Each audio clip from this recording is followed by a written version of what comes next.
ఇక మా చెల్లె మొత్తానికైతే ఇంటికి పోవడానికైతే ప్రయాణమై కిందికైతే వచ్చింది. ఇక వత్తు మా మహాగారిని అయితే తెగ స్నాపులు తీసుకుంటాంది. నాకు యూట్యూబ్ పిచ్చి ఎట్లా మా చెల్లెకి స్నాప్ల పిచ్చి గట్లా.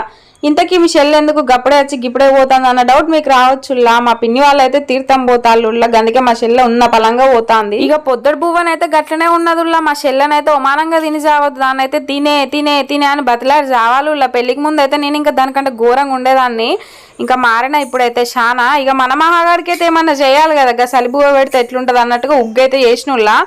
ఇక మేమైతే పొద్దున ఎట్లాగా ఆమ్లెట్ వేసుకోవాలి మా చెల్లె ముందు, పాపం దానికి శనివారం కదా, మేము వేసుకొని తింటే ఎట్లుంటుంది దాని ముందు అని ఇక మేమైతే ఉట్టి సాంబార్తో తిన్నాం. ఉల్లకి ఇప్పుడైతే ఉట్టి సాంబార్తో పోతలేదని ఒక ఆమ్లెట్ అయితే వేసుకున్నాము.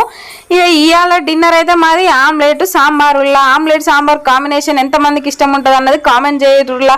నాకైతే ఆ సాంబార్ వేసిందంటే పక్కకు ఆమ్లెట్ ఉండాల్సిందే ఉల్లా. ఇట్లాంటి వీడియోస్ కోసం సబ్స్క్రైబ్.